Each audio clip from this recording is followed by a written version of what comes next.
Hey everyone, I wanted to do a quick video to walk you through some of the new stuff that we've got going on in the latest firmware update. This should be coming out to you guys on Friday. We're just currently polishing up and adding the relevant stuff to the user manual so that that's kept up to date.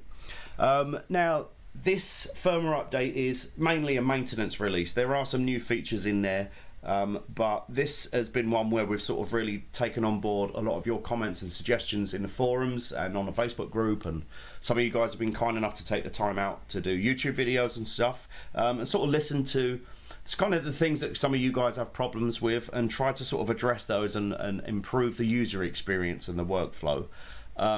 There's also somewhere around 35 to 40 bugs that have been quashed. So hats off to Mickey and Vlad and the whole beta testing team. And also thank you to you guys for coming and hanging out in the bug reports forum and letting us know what's what, because of course if some of these things we don't know. Our beta testing team is very small, so we don't always catch everything, especially if we've added a new feature or something. We do try to do regression testing as much as possible, but we can't always catch everything. And a lot of this stuff has now been found because I think there's somewhere around 1,500 machines out there in the wild now. So of course the more people that get the machine, the better we can make it, really, because we're getting that valuable feedback from everyone. So really thank you to you guys for letting us know this stuff, and trying to make the machine as good as it can be. So yeah, the main impetus of this firmware update is to sort of improve workflow, improve user experience, sort the bugs out, and of course Mickey can't help himself but implement some new features. So there are some tasty new features to do with pitch and time that I'm going to go through in the video. So let's just dive in, and I'm going to walk you through not everything, but as much as I can. And obviously don't forget to read the release notes with the firmware when it's released, because that's going to tell you perhaps there was something you were specifically waiting for, or at least you'll know all of the stuff that's added or been changed. So let's dive right in. One of the first things that we've done is added a messaging, pop-up messaging sort of system that just gives you, the user, some sort of positive affirmation that you did just press a button to do a task. That was something that was lacking before, and so you may have pressed something and not been quite sure if it had actually carried out what you wanted it to do, or just to give you a bit of feedback. So for instance, if we're just here on the home screen, the pattern screen, and press and hold F4 to turn live loops on, it just gives you a little pop-up there to let you know that it's been turned on or turned off. Similarly, we've also got some further information there on the pattern screen, letting us know, what pad we're working with on the live loop channel and what input we're listening to.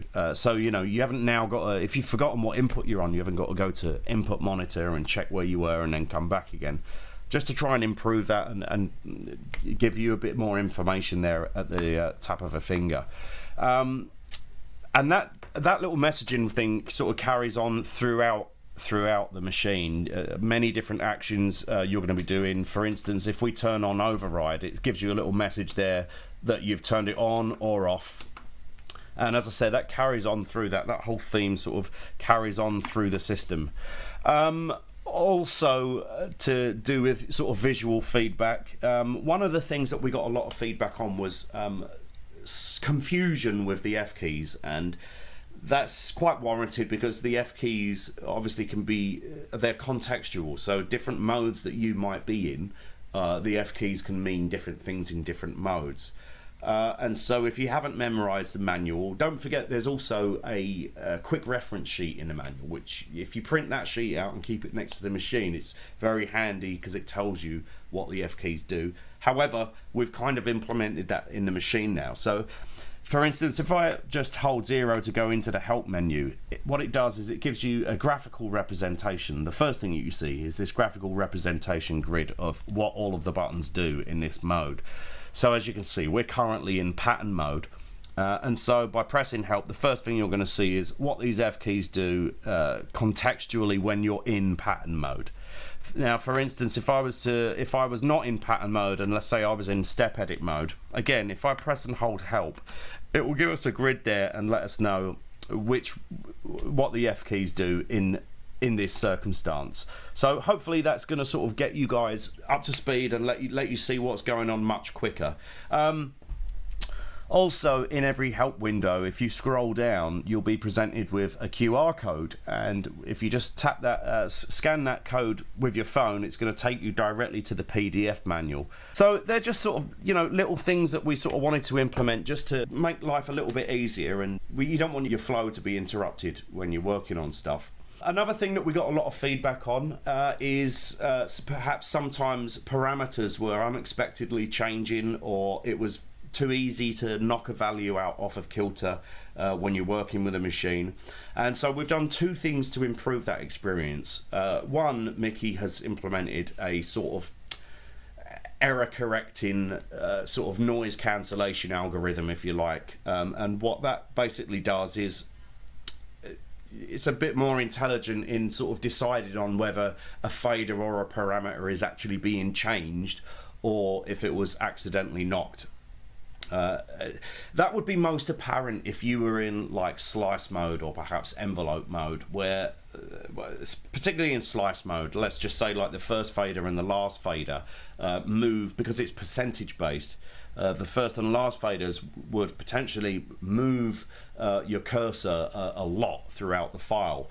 Now, of course, the tiniest little movement on a fader may have had a big impact on the parameter change, and so it's going to have an impact on things like that. We've done a lot of testing, and I've been like banging on the machine hard to see if values jump around, and yeah, you know, if I whack the thing with a hammer, it's going to change some values, but it's much more robust now, and I think you guys will agree.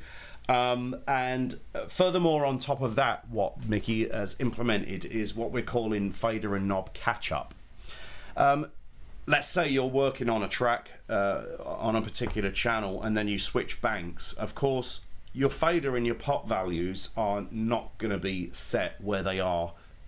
They're going to still be set for the previous track. And so if you'd have tweaked the cut-off on a filter, for instance, on a track in a different bank, you might have got this sharp change in the sound to that when you were playing it. So what he's implemented here is if we go in and take a look at, for instance, the cut-off on one of these channels, when you touch or slightly move the knob, one and two here, that's the top knob and that's the bottom knob, you can see this pixel moving around the outside of the knob icon. But the knob itself isn't actually moving, and it's not changing, currently not changing the filter parameter until I move that to catch up with where the value should be set. And as soon as I go and grab that, then move, then the knob will move. Now that is that's gonna eradicate jumpy values, but it's also just going to protect you from, you know, altering parameters that you didn't really want to, or just abruptly changing the sound when you're working on it. If you don't like that feature, you can turn it off, and the jumpy faders things, we're pretty confident there that that's not going to be a problem anymore. Moving on, what else have we got there? Oh, we've done quite a lot of work on the TR mode as well. Thanks to Gaz Williams for that. He's because he's a big fan of TR mode, and he's been using the machine, messing around with TR mode, and given us loads of, he riffed off with loads of suggestions, and we got them in, and they really made sense. It's best just to show you. So if we drop into step mode, I'm already in TR mode because that's already lit up. Again, remember, if we want to see what the buttons are, we press 0 for help, and that will show you. So 2 for TR mode, and it's already turned on. If I now select a channel, a pad, you'll see that the various events appearing on the mute and solo buttons here. So for instance, there's some hi-hats here. Now if I want to edit those events now, I can press shift and the event, and it will take us, oh, I pressed the wrong thing there. Press shift and the event, and it will take us to the step parameter. And of course now you can press level, pitch, envelope, slice, or your filter to adjust for that particular event. But what you can also do from here now is then press the next event, and it will jump to that step. And again, you can change your values for each step there. So that's a nice little workflow improvement, just to make TR mode real quick, to just edit some events if you want to make some quick changes.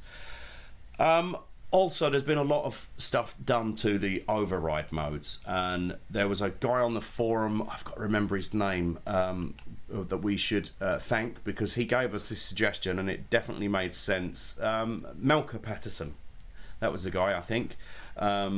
Thanks to him. What we've done here, when we're in override modes, let me bring up a pattern, something that I want to change. Yeah, let's say for this, for instance. So if we solo this,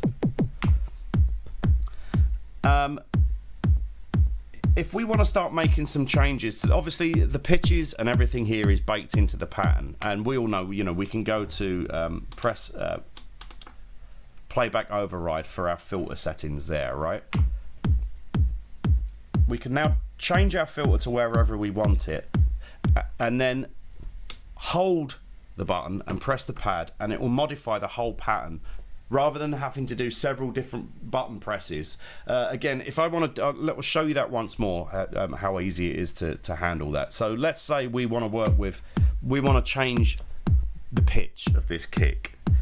We'll go onto pitch there, and that's not going to have any effect because we're not in override mode. But if we press A to enter playback override mode for the pitch, and we can change that, you'll notice that fader catch up had to let me grab the fader first. I want to put it there and make it nice and deep. I like that. I want that to stay in the whole pattern. Now previously we'd have had to do several button presses to do this, but I'm just going to press A now, hit the pad. The pattern's been modified. It automatically then turns playback override off for you, and you're back in your pattern again. The change has been baked in. What else have we got in here that I need to show you? I'm not going to get onto another thing that we've done is turned off the real-time quantize and swing while recording.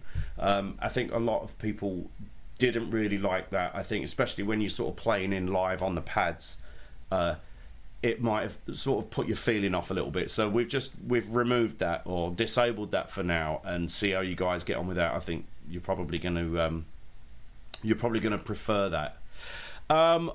Some other stuff. Another thing that we've implemented now is that if you and this will happen a lot with people, if you've created kits, let's just say for example you created a kit, and within that kit you've got the arm end brake, and you've spent 20 minutes or so or getting real surgical with making your little slices, or whatever you wanted to do with that brake, and you save that kit, and then you start a new project, and you want to you don't necessarily want to load that whole kit, you just want that sample, the arm end brake sample.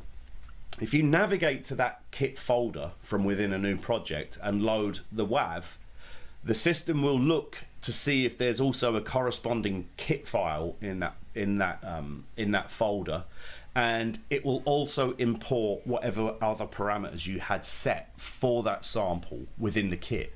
So you start a new project, go and locate your arm end brake sample, load it into this new project from the kit, and it will import all of those parameters that you had set. So you'll hit ground straight away with all your slices set where they were before. Of course, if you don't want that, you could just load the sample from somewhere else. If it doesn't find a kit file there, it won't load those in for you. What else have we got in here? I'm not going to talk about all of the bugs that have been fixed.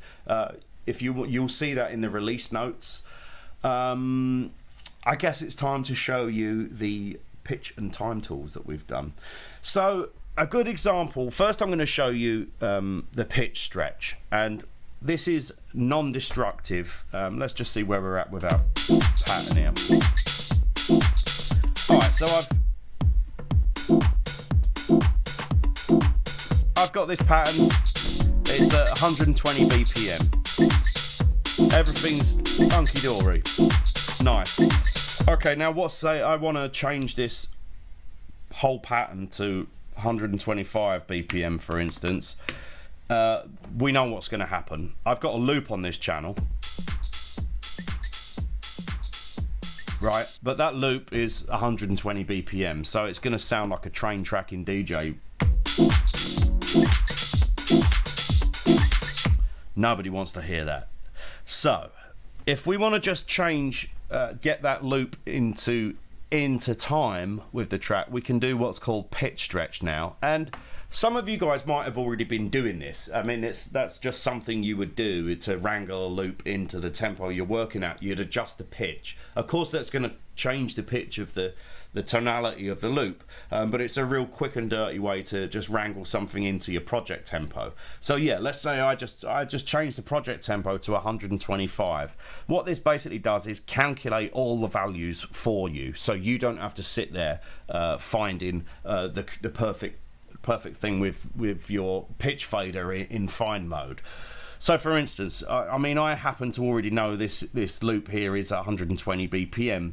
But if you've got your sample there and you know it's a perfect loop at whatever speed it is, you can input the count of how many the measure count of that loop and input that there, and everything's going to self-calculate here. In this case, we know that this loop is already 120 BPM, and the calculator here has already populated that with 125 that I just changed the project to.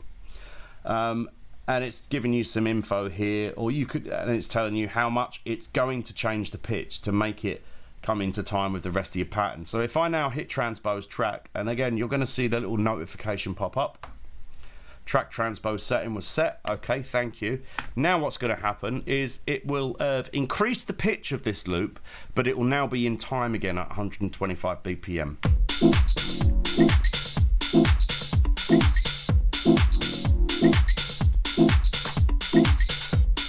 Nice. It's just a quick tool that just saves you a bit of manual work. And I guess now what I'm going to do is talk you through our time stretch. Our time stretch method here is very much like the old classical machines that did it. We don't expect this to be like the kind of time stretch you're going to get in a DAW. It's not for that. That's not what we intended this for. This is you know, the whole ethos of this machine is like an old school thing, and that's what the time stretch sounds like. You're gonna like it, I hope. But I'm gonna stretch, do a re-stretch of a track, a sample that was used in a track that was absolutely massive when I was like 13 years old in 1994. It's a track called Dread Bass by Dead Dread, an old jungle track, and I think it's kind of widely accepted that this was like the first I think the electronic or dance track at least that really used time stretch, or abused the time stretch in effect. Someone might correct me there, but it was definitely the first I'd ever heard it, and I remember it having a huge impact on the scene. Everyone was like, oh my god, what is that sound? So I found the original that this guy sampled. The original was a track called Poison Flower by Dr. Alimentado, which is like from a dub reggae track. It's right at the very start of the album. So I've resampled what this guy in the jungle track sampled, so that we can try and do some comparison and maybe get as close as we can to the effect. So let me first just play you a little snippet of Dead Dread, Dread Bass by Dead Dread. What the time you have the dread? Then what when a gunman back me up round the corner? Crazy tune. Absolutely crazy. What the time you have the dread? Alright, so I sampled that from the original. What the time you have the dread? And of course it's a little bit faster there, but that's okay. It's the same sample. What the time you have the dread? So let's try and get that effect. So we've added proper time stretch now into the actions that we can take on files by hitting Shift Pad. And let's go to time stretch there. And when you're in the time stretch menu, you can press the pad to preview what's going on there. So you can either do a time stretch, and it's got a couple of algorithms there based on the sort of material that you want to stretch that it's probably going to sound better with. We're going to change this one to note, and I'm going to change you've got stretch percentage and you've got granulation. Now I'm going to do something wild, around 200% stretch, which is what I'd have said the original somewhere around there, what he's doing in that jungle track. And you can hit the pad and it previews really fast. It's doing this almost live. So what the time you have the dread. So if we change the granulation factor there, we'll change that up to something around 45 maybe. What the time you have the dread. That's getting pretty close to how that sounds in that jungle track. I love it. Just that old school. What the time you have the dread. Now that's not too far off, I think. Let's have a quick listen again to the... What the time you have the dread. What the time you Maybe my have granulation the is a bit dread. too much there. Let's knock that down a bit. What the time you have the dread. What the time you have the dread. Now you can go really crazy with it. What the time you have the dread. All the way up to 100. What the time you have the dread. Or if you go all the opposite way down to 1, it sounds real crazy. What time you have the dread. Let it catch up with my preview. What the time you have the dread. You can do some really crazy mangling stuff with it. What time you have the dread. What time you have the dread. What the time you have the dread. What the time you have the dread. So yeah, it's going to be pretty good fun messing around with that. I want to see some of your time stretching demos and make some ugly stuff with it. But yeah, you can really start mangling sounds with that. Actually, what I'll also show you is if we want to another method of getting a drum loop in time. So how I showed you before with the pitch stretch, you might want to do that, but without obviously adjusting the pitch of your drum content. So let me load in a quick drum loop there. So we've got that, and I think that's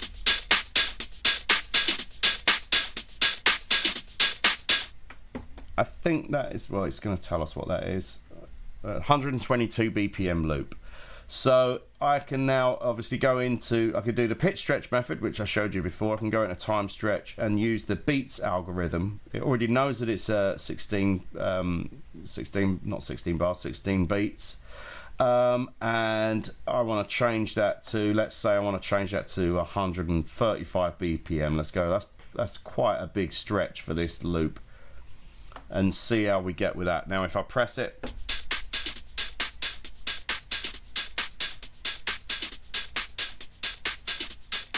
so it's not bad, it's still totally usable. And you can mess around with the granulation factor there and sort of get the results that you want, get it to sound as nice or as shit as you like.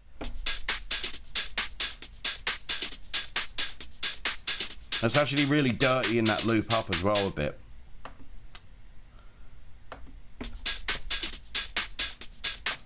And of course we can go slower than the original content as well. So if we needed to wrangle that down to something like 110 and try how that sounds. Now you're starting to get that stretchy sound. But again, creative effects. And that just about does it for this video of everything that I wanted to show you in the firmware update.